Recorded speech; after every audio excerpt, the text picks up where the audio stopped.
வணக்கம். நம்ம இந்த வீடியோவில் சுண்டைக்காய் வச்சுருக்கேன். சுண்டைக்காய் குழம்பு வைக்கிறதுக்காக நான் எடுத்து வச்சுருக்கேன். இந்த சுண்டைக்காய் வந்து ரொம்ப மருத்துவ குணம் உள்ளது. சின்ன வயசுலேருந்து இது சாப்பிட்றது நல்லது.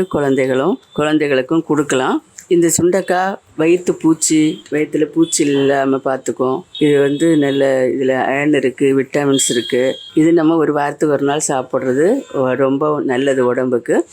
பாப்பா இந்த சுண்டைக்காய் குழம்பு எப்படி பண்ணலான்னு பார்க்கலாம். இப்போ இந்த காய்களை இப்படி தனியாக எடுத்துட்டு இதை ஒரு நசுக்கி விட்டுடலாம். சும்மா கையால் நசுக்க முடியாது. இது மாதிரி கல்லில் லைட்டாக வச்சுட்டு இது மாதிரி தட்டினோன்னா நசுங்கிரும். அதுக்கு பிறகு இதை தண்ணியில் போட்டு நல்லா கழுவி நம்ம எடுத்துக்கலாம். இது மாதிரி எல்லாத்தையும் நான் செய்துடுறேன். இப்போ சுண்டைக்காயெல்லாம் நல்லா இது மாதிரி தட்டி தண்ணியில் போட்டிருக்கேன்.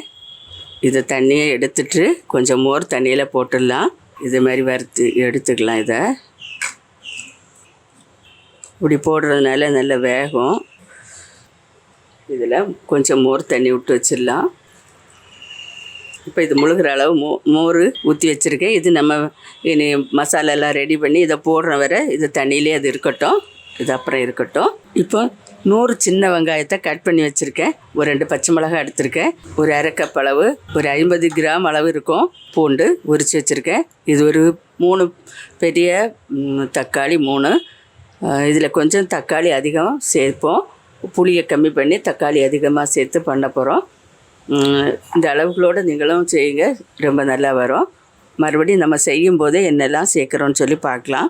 இதில் ஒரு 2 ஸ்பூன் மல்லித்தூள் எடுத்திருக்கேன். இது வந்து பச்சையாக காய வச்சு அரைச்சதுனால நான் இது லைட்டாக சூடு பண்ணி எடுக்கிறேன். நான் எப்போவுமே நல்லா வறுத்து அரைப்பேன். இந்த தடவை நான் அரைச்சது வந்து நல்ல வெயிலில் காய வச்சு அரைச்சிருக்கேன் பச்சையாக. அதனால் இதை லைட்டாக சூடு பண்ணி எடுத்துக்கிறேன். ஒரு 2 ஸ்பூன் எண்ணெய் எதுவும் சேர்க்க வேண்டாம், லைட்டாக சூடு பண்ணால் போதும். கொஞ்சம் கலர் சேஞ்ச் ஆனோன்னா நம்ம ஆஃப் பண்ணிடலாம். நான் அடுப்பு ஆஃப் பண்ணிவிட்டேன். இப்போ இந்த பாத்திரத்தில் உள்ள சூட்லேயே இது நல்லா வறுபட்டுரும். போதும், அப்படி வறுத்தது போதும். கொஞ்சம் கலர் சேஞ்சாக இருக்குது. நான் எப்பவும் மிளகு சீரகம் எல்லாம் சேர்த்து மல்லி அரைப்பேன். நான் வீடியோ கூட போட்டிருக்கேன். அதில் இங்கே பாருங்கள். போதும், இது அப்புறம் வச்சிடலாம்.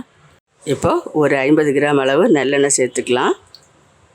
நல்லெண்ணெயில் செய்தால் 2-3 நாள் நம்ம வெளியே வச்சுருந்தாலும் கெட்டு போகாமல் நல்லாயிருக்கும், டேஸ்ட்டாகவும் இருக்கும். கடலை எண்ணெயிலையும் செய்யலாம், நல்லா தான் இருக்கும். எண்ணெய் காயட்டும். ஒரு ஸ்பூன் கடுகு சேர்க்கலாம், கொஞ்சம் வெந்தயம், இனி கருவேப்பிலை சேர்த்துடலாம். வெங்காயத்தை சேர்த்துடலாம். சின்ன வெங்காயம் இல்லைன்னா கொஞ்சம் பெரிய வெங்காயத்தை கட் பண்ணி சேர்த்துக்கோங்க. இதோட பூண்டையும் சேர்த்துடலாம்.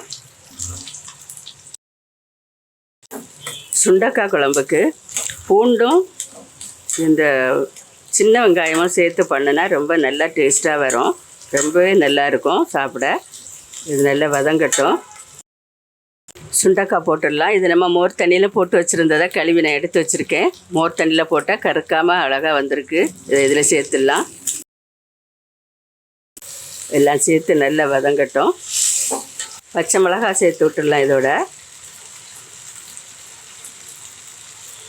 இந்த பச்சை மிளகாய் அதோட ஃப்ளேவர் நல்லா வாசமாக நல்லா இருக்கும்.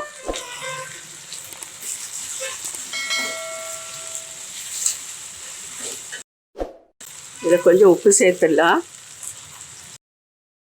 இன்னும் கொஞ்சம் வதங்கட்டும். இதில் வத்தல் தூள் சேர்த்து விட்டுடலாம். இது 2 டீஸ்பூன் வத்தல் தூள் எடுத்திருக்கேன். அரை டீஸ்பூன் காஷ்மீரி சில்லி பவுடர் சேர்க்குறேன். நீங்கள் இருந்தால் சேருங்க, இது கொஞ்சம் கலர்ஃபுல்லாக இருக்கும், அதுக்காக சேர்க்குறேன். இனி இதில் தக்காளி சேர்த்து விட்டுடலாம். தக்காளி சேர்த்துக்கலாம். தக்காளி வதங்கிறதுக்காக கொஞ்சம் உப்பு சேர்க்கலாம். ஏற்கனவே கொஞ்சமாக உப்பு சேர்த்துருக்கேன். இப்போ இதில் மல்லித்தூள் சேர்க்கலாம். ஃபஸ்ட்லேயே வத்தல் தூள் எதுக்கு சேர்த்தேன்னா அந்த எண்ணெயோடு சேர்ந்து அது கலர் அப்படியே நல்லா கிடைக்கும். அதுக்காக ஃபஸ்ட்லேயே நான் வத்தல் தூளை சேர்த்துட்டேன். இனி மல்லித்தூள் சேர்த்து விட்டுடலாம். இதோட எல்லாம் சேர்ந்து நல்லா இந்த தக்காளி எல்லாம் சேர்ந்து நல்லா வதங்கணும். ஒரு 1/4 டீஸ்பூன் கொஞ்சம் கூடுதலாக இருக்கும் மஞ்சத்தூள் சேர்க்குறேன்.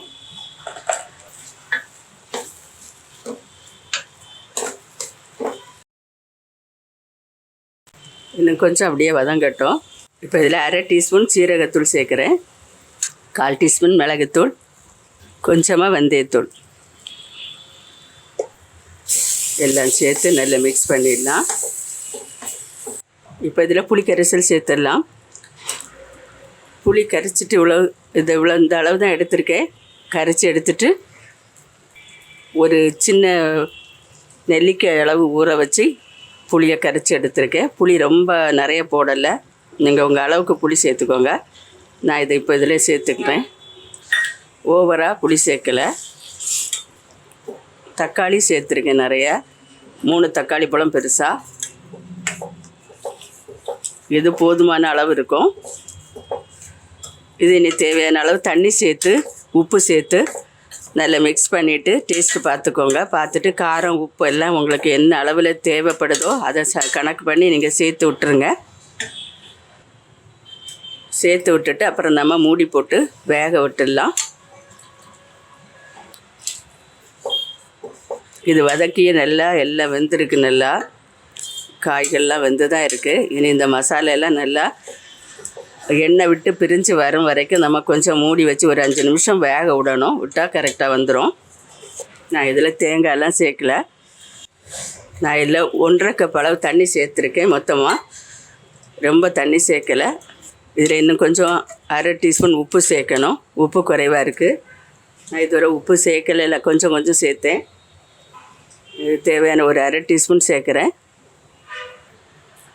இனி மூடி வச்சிடலாம். இப்போ நல்லா கொதிச்சுட்டு இருக்கு. நான் இப்போ மூடி போட்டுடுறேன். இது அப்படி இருந்து ஒரு 5 நிமிஷம் நம்ம இடையில திறந்து பார்த்துக்கலாம். ஒரு 5 நிமிஷம் வேகட்டும், இப்படி வச்சிடலாம். இப்போ நம்ம திறந்து பார்க்கலாம். 5 நிமிஷம் கழிச்சாச்சு. நான் இடையில ஒருக்கா நல்லா கலந்து விட்டேன் திறந்து. இப்போ சூப்பராக ரெடி ஆயிட்டு. நீங்களும் வீட்டில் இது மாதிரி ட்ரை பண்ணுங்கள், ரொம்ப டேஸ்ட்டாக இருக்கும். இந்த மாதிரி நான் சொன்ன அளவுகளோடு கூட எண்ணெய்லாம் எப்போ சேர்த்தனோ அதே மாதிரி பார்த்து சேர்த்து, காரம் உப்பெல்லாம் உங்கள் அளவுக்கு சேர்த்து நீங்கள் ட்ரை பண்ணுங்கள். செய்து பார்த்துட்டு கமெண்ட் பண்ணுங்கள். மறுபடியும் ஒரு நல்ல ரெசிபியோடு நான் உங்களை சந்திக்கிறேன். மறக்காமல் சப்ஸ்கிரைப் பண்ணுங்கள். நன்றி. God bless you.